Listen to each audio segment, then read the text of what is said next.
২০২৬-২৭ অর্থবছরের প্রস্তাবিত বাজেটকে নতুন সরকারের জন্য অর্থনীতি পুনরুদ্ধারের প্রথম বড় সুযোগ হিসেবে দেখছে গবেষণা সংস্থা Centre for Policy Dialogue CPD. তবে সংস্থাটির মতে এই বাজেটের মূল পরীক্ষা এর আকারে নয়, বরং বাস্তবায়নের সক্ষমতায়।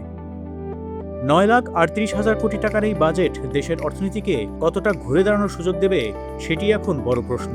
শুক্রবার রাজধানীর লেকশোর হোটেলে জাতীয় বাজেট ২০২৬-২৭ সিপিডির পর্যালোচনা শীর্ষক সংবাদ সম্মেলনে বাজেট নিয়ে নিজেদের বিশ্লেষণ তুলে ধরে সংস্থাটি। সিপিডির নির্বাহী পরিচালক ফাহমিদা খাতুন বলেন, এটি নতুন সরকারের প্রথম বাজেট, আর এই বাজেট এমন এক সময় দেয়া হয়েছে যখন দেশের অর্থনীতি একাধিক চ্যালেঞ্জের মধ্য দিয়ে যাচ্ছে। সিপিডির মূল্যায়নে গত প্রায় ৪ বছর ধরে দেশে উচ্চ মূল্যস্ফীতি বিরাজ করছে। এর পাশাপাশি প্রবৃদ্ধির গতি দুর্বল হয়েছে, কমেছে বেসরকারি খাতে বিনিয়োগ, কাঙ্ক্ষিত কর্মসংস্থান তৈরি হচ্ছে না। অর্থনীতির আরও বড় চ্যালেঞ্জ হিসেবে উঠে এসেছে রাজস্ব আহরণের ঘাটতি, দুর্বল ব্যাংকিং খাত এবং জ্বালানি সংকট। যদিও বৈদেশিক মুদ্রার রিজার্ভ আগের তুলনায় কিছুটা স্থিতিশীল অবস্থায় এসেছে, তবে সামগ্রিক অর্থনৈতিক চাপ এখনও রয়েছে বলে মনে করছে সিপিডি। সিপিডির মতে এবারের বাজেটের অন্তর্নিহিত দর্শন হল মানব উন্নয়ন, বেসরকারি খাত নির্ভর প্রবৃদ্ধি এবং সামাজিক সুরক্ষার মাধ্যমে অর্থনৈতিক পুনরুদ্ধার নিশ্চিত করা। বাজেটে শুধু ভৌত অবকাঠামোর ওপর নয়, বরং কর্মসংস্থান সৃষ্টি, উদ্যোক্তা তৈরি, শিক্ষা, স্বাস্থ্যসেবা এবং জনকল্যাণমূলক খাতেও গুরুত্ব দেওয়া হয়েছে।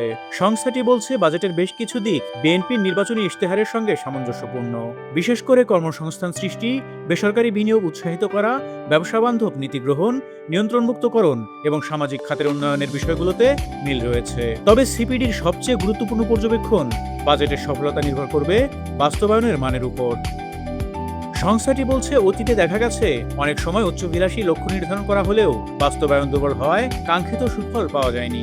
তাই এবারের বাজেট বাস্তবায়নের প্রয়োজন শক্তিশালী ও কার্যকর প্রতিষ্ঠান। এর আগে বৃহস্পতিবার জাতীয় সংসদে আগামী ২০২৬-২৭ অর্থবছরের জন্য ৯,৩৮,০০০ কোটি টাকার বাজেট উপস্থাপন করেন অর্থমন্ত্রী আমির খসরু মাহমুদ চৌধুরী। প্রস্তাবিত বাজেটে মোট রাজস্ব আয়ের লক্ষ্যমাত্রা ধরা হয়েছে ৬,৯৫,০০০ কোটি টাকা। এর ফলে বাজেটে ঘাটতি থাকছে ২,৪৩,০০০ কোটি টাকা।